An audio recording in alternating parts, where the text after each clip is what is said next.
the Columbia Network takes pleasure in bringing you Suspense.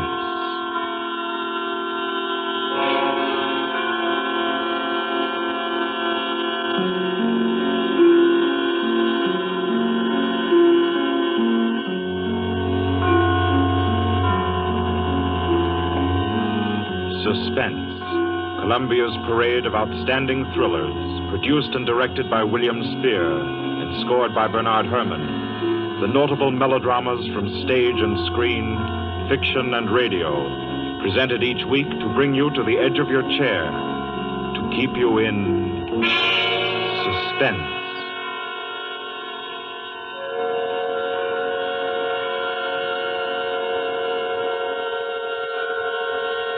Good evening. This is Orson Welles. I'm very happy I am to be back in the United States and back on the Columbia Network, even for so short a visit as this one. Back with old friends like Johnny Dietz, who is tonight's director, and Bernard Herrmann.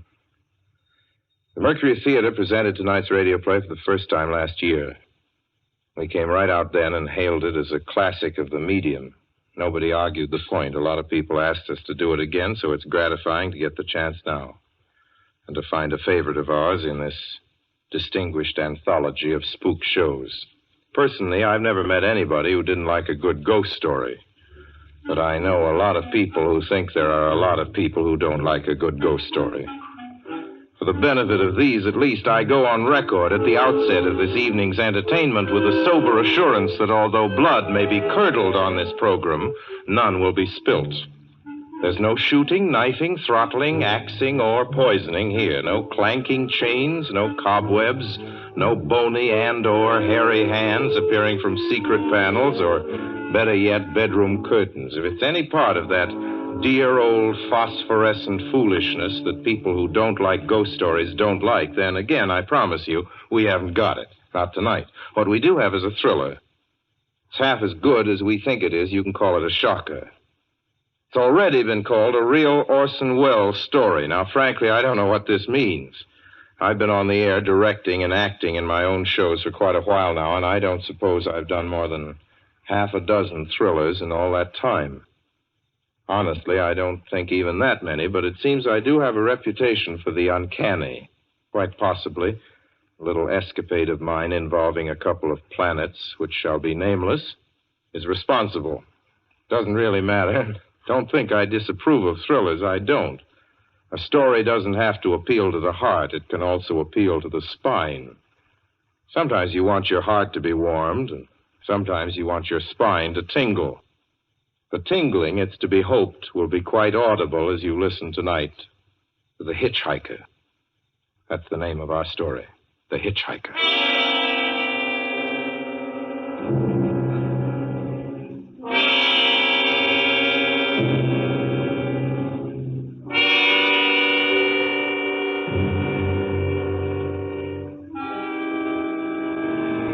I'm in an auto camp on Route 66, just west of Gallup, New Mexico. If I tell it, perhaps it'll help me. Keep me from going crazy. I gotta tell this quickly. I'm not crazy now. I feel perfectly well, except that I'm running a slight temperature. My name is Ronald Adams. I'm 36 years of age, unmarried, tall, dark, with a black mustache. I drive a 1940 Buick, license number 6Y175189. I was born in Brooklyn. All this I know. I know that I'm at this moment perfectly sane. That it's not me who's gone mad.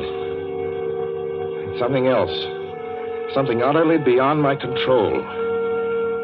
I've got to speak quickly. At any minute, the link may break. This may be the last thing I ever tell on Earth. The last night I ever see the stars. 6 days ago, I left Brooklyn to drive to California. Goodbye, son. Good luck to you, my boy. Goodbye, Mother. Here, give me a kiss, and I'll go. I'll come out with you to the car. Oh, no, it's raining. Stay here at the door. Hey, what's this? Tears? I thought you'd promised me you wouldn't cry. Oh, I know, dear. I'm sorry. But I do hate to see you go. I'll be back. It'll only be On the coast 3 months? Oh, it isn't that. It's just the trip. Ronald, I wish you weren't driving. Oh, Mother, there you go again. People do it every day. I know, but you'll be careful, won't you? Promise me you'll be extra careful. Don't fall asleep or drive fast or pick up any strangers on the road. Oh, gosh. I think I was still 17 here, you told me. Oh, and wire me as soon as you get to Hollywood, won't you, son? Of course I will. Don't you worry. There's nothing going to happen. It's just 8 days of perfectly simple driving on smooth, decent, civilized roads with a hot dog or a hamburger stand every 10 miles.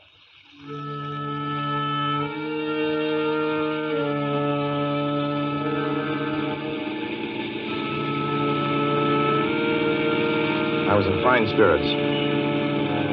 The drive ahead of me, even the loneliness, seemed like a lark. I reckoned without him.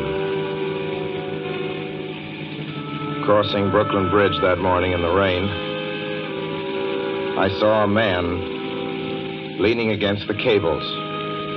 He seemed to be waiting for a lift. There were spots of fresh rain on his shoulders. He was carrying a cheap overnight bag in one hand. He was thin, nondescript, with a cap pulled down over his eyes. I would have forgotten him completely, except that just an hour later, while crossing the Pulaski Skyway over the Jersey Flats, I saw him again. At least, he looked like the same person. He was standing now with one thumb pointing west. I couldn't figure out how he got there, but I thought probably one of those fast trucks had picked him up, beaten me to the Skyway, and let him off. I didn't stop for him. Then late that night, I saw him again. It was on the new Pennsylvania Turnpike between Harrisburg and Pittsburgh. It's 265 miles long with a very high speed limit. I was just slowing down for one of the tunnels when I saw him, standing under an arc light by the side of the road. I'd seen quite distinctly the bag, the cap, even the spots of fresh rain spattered over his shoulders. He hallooed at me this time. Hello! Hello! I stepped on the gas like a shot. That's lonely country through the Alleghenies, and I had no intention of stopping. Besides, the coincidences, or whatever it was, gave to the Willies. Stopped at the next gas station.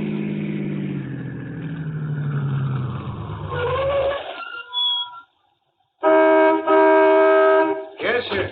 Fill her up. Certainly, sir. Check your oil, sir? No, thanks.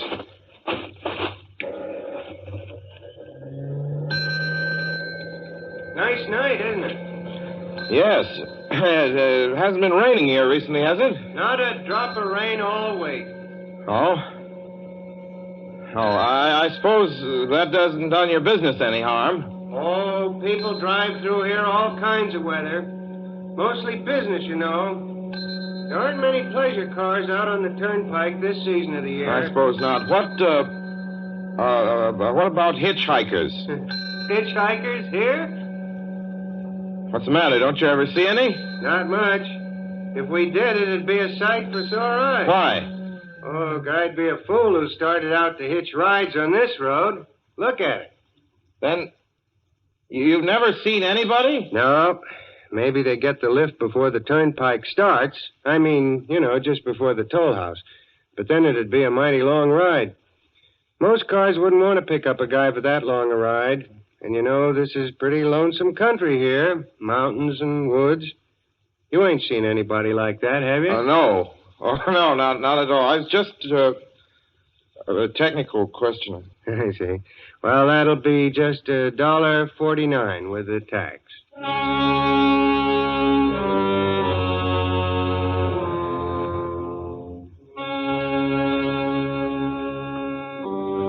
thing gradually passed through my mind as sheer coincidence. I had a good night's sleep in Pittsburgh. I didn't think about the man all next day until just outside of Zanesville, Ohio, I saw him again. It was a bright, sunshiny afternoon. The peaceful Ohio fields, brown with the autumn stubble, lay dreaming in the golden light. I was driving slowly, drinking it in, when The road suddenly ended in a detour. In front of the barrier, he was standing. Now, let me explain about his appearance before I go on. I repeat, there was nothing sinister about him. He was as drab as a mud fence, nor was his attitude menacing. He merely stood there, waiting, almost drooping a little, the cheap overnight bag in his hand. He looked as though he'd been waiting there for hours. And he looked up. He hailed me. He started to walk forward. Hello? Hello? Hello? No, not just now. Sorry.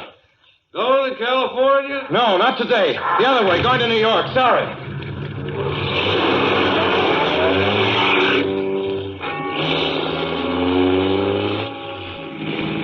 After I got the car back on the road again, I felt like a fool. Yet the thought of picking him up, of having him sit beside me, was somehow unbearable. At the same time, I felt more than ever unspeakably alone.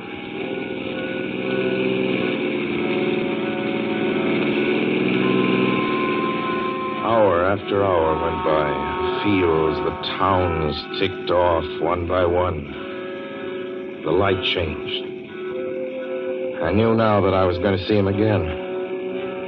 And though I dreaded the sight, I caught myself searching the side of the road, waiting for him to appear.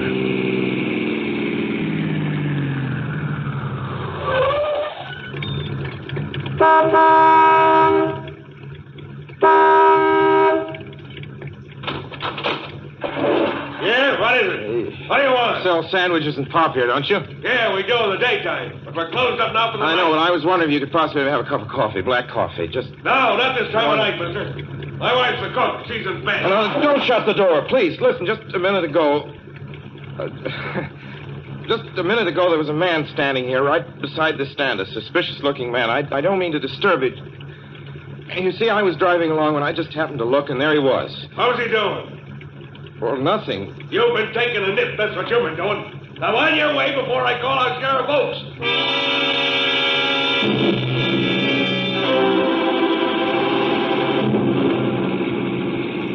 I got into the car again and drove on slowly. I was beginning to hate the car. If I could have found a place to stop, to rest a little. I was in the Ozark Mountains of Missouri now. Few resort places there were closed, only an occasional log cabin, seemingly deserted. That's all that broke the monotony of the wild, wooded landscape. I had seen him at that roadside stand. I knew I'd see him again. Maybe at the next turn of the road. I knew that when I saw him next, I would run him down.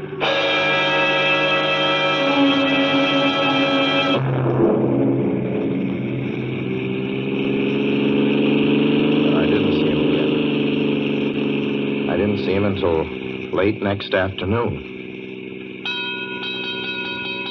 I stopped a car at a sleepy little junction just across the border into Oklahoma to let a train pass by.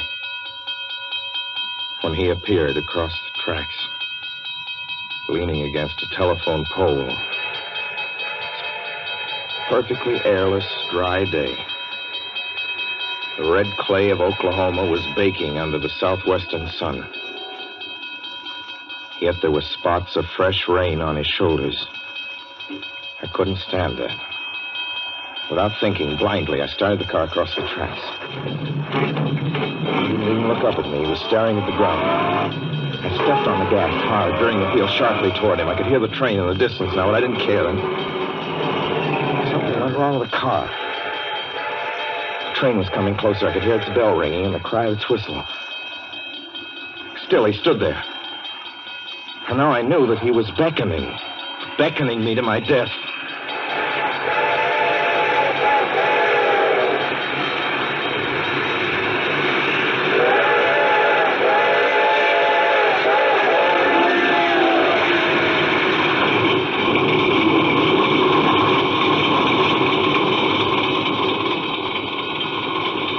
Well, I frustrated him that time. The starter worked at last. I managed to back up. When the train passed, he was gone. I was all alone in the hot, dry afternoon.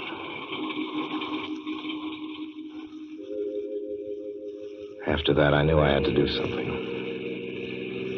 I didn't know who this man was or what he wanted of me. I only knew that from now on, I mustn't let myself alone on the road for 1 minute. Hello there. Like a ride? Well, what do you think? How far are you going? Where do you want to go? Amarillo, Texas. I'll drive you there. Gee.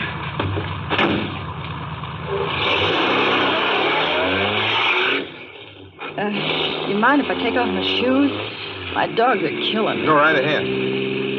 Oh, gee, what a break You this is. hitchhike much? Sure, only it's tough sometimes in these great open spaces to get the break.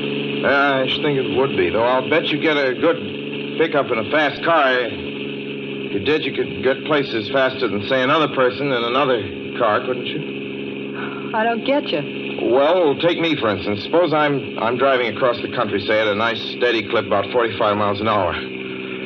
Couldn't a girl like you just standing beside the road waiting for lifts beat me to town?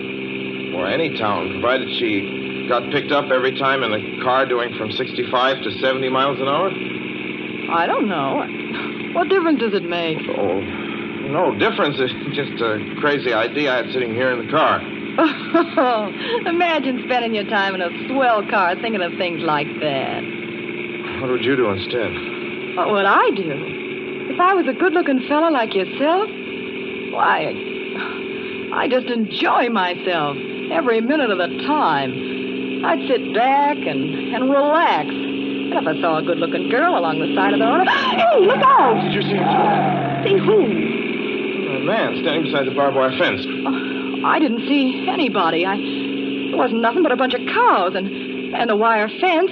No? What'd you think you was doing? Trying to run into the barbed wire There's a man fence? there, I tell you. A thin gray man with an overnight bag in his hand. And I was trying to run him down. Run him down? You mean kill him? Say you didn't see him back there? You sure? I didn't see a soul. As far as Watch that's concerned... for him the next time and keep watching. Keep your eyes peeled on the road. He'll turn up again. Maybe any minute now. There! Look there!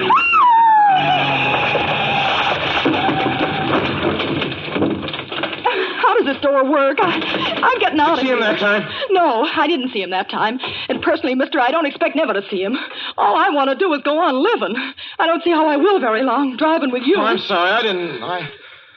I don't know what came over me, but please don't go. So if you'll excuse me... You can't go. Listen, how would you like to go to California? I'll drive you to California. Seeing pink elephants all the way? No, thanks.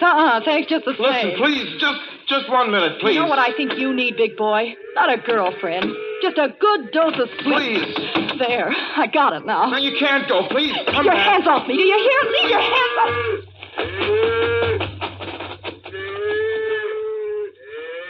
She ran from me. As though I were a monster. A few minutes later, I saw a passing truck pick her up. I knew then that I was utterly alone. It was in the heart of the great Texas prairies. There wasn't a car on the road after the truck went by. I tried to figure out what to do, how to get hold of myself. If I could find a place to rest, or even if I could sleep right here in the car for a few hours along the side of the road. I was getting my winter overcoat out of the back seat to use as a blanket when I saw him coming toward me, emerging from the herd of moving steer. Hello?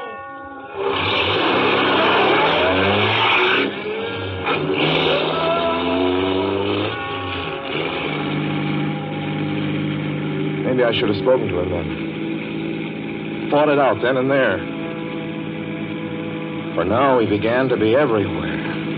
Wherever I stopped, even for a moment, for gas, for oil, for a drink of pop, a cup of coffee, sandwich, he was there. I saw him standing outside the auto camp in Amarillo that night when I dared to slow down.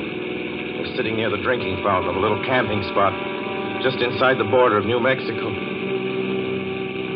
He was waiting for me outside the Navajo reservation where I stopped to check my tires. I saw him in Albuquerque when I bought 20 gallons of gas. I was afraid to stop now. I began to drive faster and faster. I was in lunar landscape now. The great arid mesa country of New Mexico. I drove through it with the indifference of a fly crawling over the face of the moon. Now he didn't even wait for me to stop. Unless I drove at 85 miles an hour over those endless roads, he waited for me at every other mile. I'd see his figure, shadowless, flitting before me, still in its same attitude, over the cold, lifeless ground, flitting over dried-up rivers, over broken stones cast up by old glacial upheavals, flitting in that pure and cloudless air. I was beside myself when I finally reached Gallup, New Mexico this morning. There's an auto camp here. Cold, almost deserted this time of year. I went inside and asked if there was a telephone. I had the feeling that if only I could speak to someone familiar, someone I loved, I could pull myself together.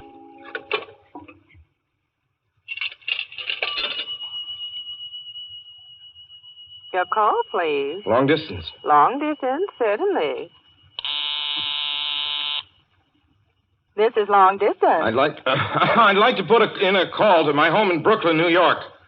I'm Ronald Adams. The number is Beechwood 200828.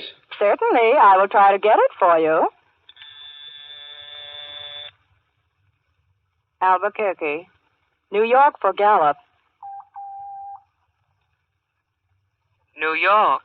Gallup, New Mexico, calling Beechwood 20828. I'd read somewhere that love could banish demons. It's the middle of the morning. I knew Mother'd be home. I pictured her tall and white-haired in her crisp house dress, going about her tasks. Be enough, I thought, just to hear the even calmness of her voice. Will you please deposit $3.85 for the first 3 minutes? When you have deposited $1.50, will you wait until I have collected the money?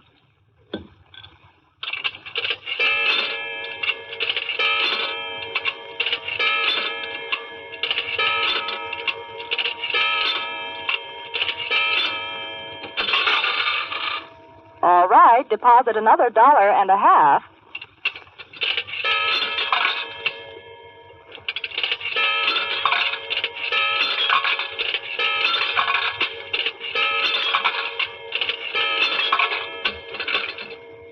Will you please deposit the remaining 85 cents?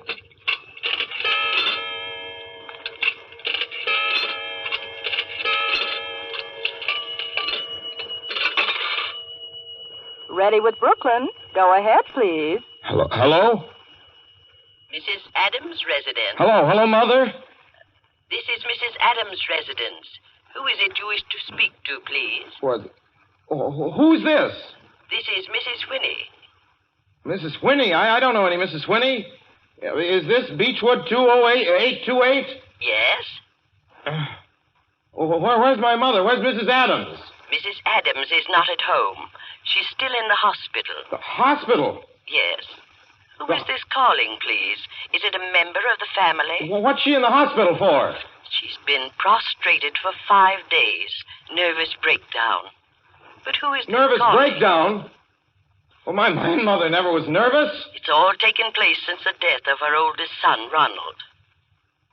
Death of her oldest son, Ronald? Hey, what's this? What number is this? This is Beechwood 20828. It's all been very sudden. He was killed just 6 days ago in an automobile accident on the Brooklyn Bridge. Your 3 minutes are up, sir. Your 3 minutes are up, sir. Your 3 minutes are up, sir. And so I'm sitting here in this deserted auto camp in Gallup, New Mexico. I'm trying to think. Trying to get hold of myself. Otherwise, I'm going to go crazy. Outside, it's night. The vast, soulless night of New Mexico. 1,000,000 stars are in the sky. Ahead of me stretch 1,000 miles of empty mesa. Mountains, prairies, desert. Somewhere among them, he's waiting for me. Somewhere I shall know who he is and who I am.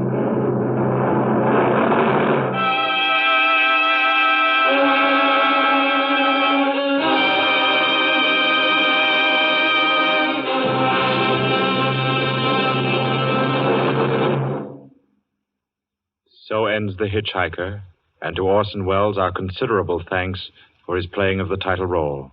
Mr. Welles? Help wanted. Men, women, and children. Nature of work, hard, monotonous, back-breaking labor. Hours, 75 a week minimum. Pay, few cents an hour. Added inducement, 2 meals a day, including several ounces of bad bread and a cup of thin soup. Don't delay. Apply at once. How'd you respond to a want ad like that, Mr. and Mrs. American working man and woman? You'd laugh, wouldn't you, and throw the paper in the trash basket. Dismiss the whole advertisement as some kind of a joke. But believe me, it's no joke. It's a simple statement of the working conditions that exist today in Nazi Germany and the conquered countries under Nazi rule. It's also an exact statement of the working conditions that will be imposed on you and every member of your family if the Nazis win this war. You yourself personally can stop them from winning, as you know. You don't have to give up your well-paid job to do it. You needn't have to be a soldier or a sailor or an airman or a nurse or a war worker to ensure American victory. Uncle Sam doesn't ask plain, ordinary, hard-working citizens like you to give him anything. All he does ask very seriously and very urgently is that you loan him 10 cents out of every dollar you make. That's all there is to it. Lend Uncle Sam a dime to win this war, and he'll pay you back with interest when he's won it. The easiest, most convenient way to lend him these dimes is to enroll in the payroll savings plan. Just tell your boss to deduct 10 cents from every dollar he pays you and lend it to Uncle Sam in your name. Sign up for this simple savings plan today, and when victory comes, you'll have war bonds in your pockets instead of Axis bonds on your wrists. Suspense will be heard again 2 weeks from tonight. Next Wednesday night, September 9th, the Columbia Broadcasting System will present over many of these stations at 9:30 p.m. Eastern Wartime an address by W. Averell Harriman, the United States Lend-Lease Administrator in London.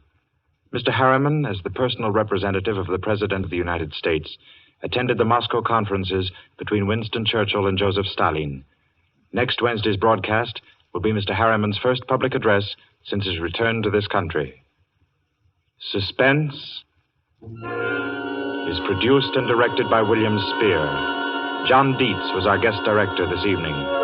Tonight's radio drama was written by Lucille Fletcher. The original score was by Bernard Herrmann.